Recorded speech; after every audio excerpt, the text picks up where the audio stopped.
Assalamualaikum warahmatullahi wabarakatuh. A'udzu billahi minasy syaithanir rajim. Bismillahirrahmanirrahim. Innal hamdalillahi nahmaduhu wa nasta'inuhu wa nastaghfiruhu wa na'udzu billahi min syururi anfusina wa sayyiati a'malina may yahdihillahu fala mudilla lahu. Asyhadu an la ilaha illallah wahdahu la syarika lah wa asyhadu anna Muhammadan abduhu wa rasuluh. Ayyuhal hadirin ittaqullah haqqa tuqatih wa la tamutunna illa wa antum muslimun. Pertama-tama marilah kita panjatkan puji dan rasa syukur kehadirat Allah Subhanahu wa taala.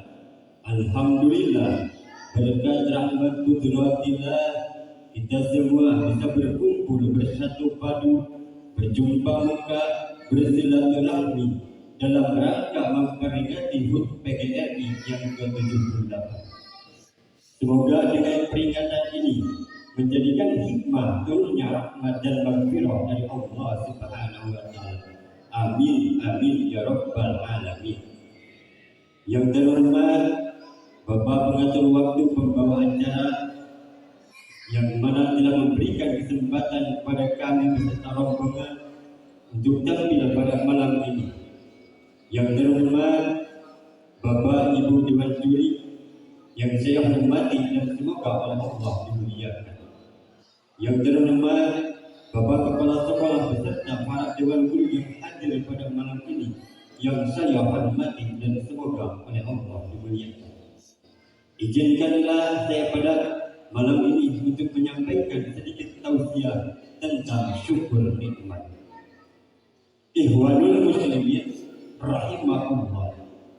Arti syukur adalah berterima kasih dan memuji sang pemberi nikmat, yaitu Allah Subhanahu wa taala. Baik secara langsung maupun secara tidak langsung atas karunia dan pemberian dari Allah Subhanahu wa taala. Nah, kalau kita berbicara tentang nikmat, pasti kita tidak akan terlepas dari yang namanya 4 perkara. Apa sih 4 perkara itu? Yang pertama, sang pemberi nikmat itu sendiri. Pemberi nikmat adalah Allah Subhanahu wa taala. Dia yang berkuasa menambah dan mengurangkan nikmat yang ada pada diri setiap manusia. Jika Allah Subhanahu wa taala berkehendak untuk menambahkan nikmat kepada manusia, maka tak seorang pun yang mampu untuk menolaknya. Dan jika Allah Subhanahu wa taala berkehendak untuk mencabut nikmat yang ada pada diri setiap insan, barang tentu tak akan mampu kita untuk mempertahankan. Mengapa demikian? Karena kehendak Allah Subhanahu wa taala di atas segala kehendak. Manusia hanya bisa berencana dan berbuat ini dan itu, tapi tetap keputusannya ada pada keputusan Allah Subhanahu wa taala. Ikhwanul muslimin rahimahullah. Yang kedua yang harus kita ketahui adalah nikmat pemberian Allah Subhanahu wa taala.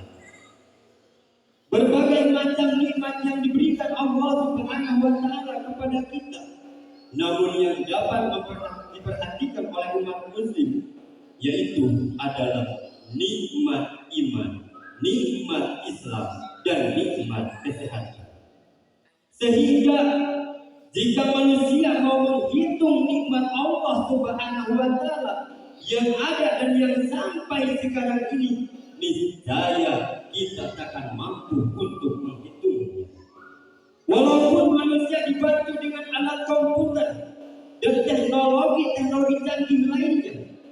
Ranting-ranting dijadikan pena, daun-daun dijadikan bukunya, lautan dijadikan tintanya, niscaya akan cukup untuk menuliskan nikmat Allah Subhanahu wa Ta'ala yang diberikan kepada manusia. Ikhwanul muslimin rahimakumullah. Yang ketiga, orang yang menerima nikmat Allah Subhanahu wa Ta'ala. Sikap manusia dalam menerima nikmat Allah Subhanahu wa Ta'ala tidaklah sama.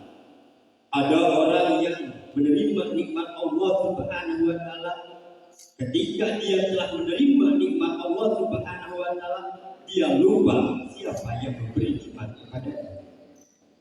Dan ada pula orang yang ketika menerima nikmat Allah Subhanahu wa Ta'ala, lalu dia ingat akan siapa pemberi nikmat kepadanya. Sehingga di dalam Al-Quran surat Ibrahim ayat 7, Allah Subhanahu wa Ta'ala berfirman,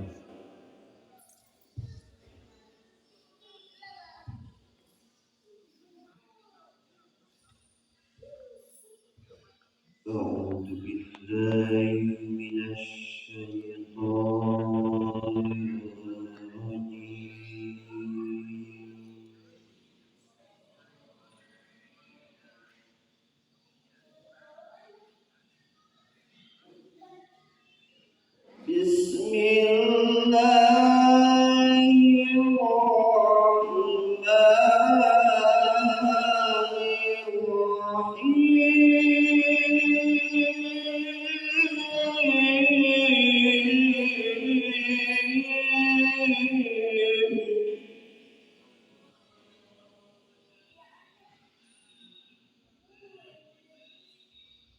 Wa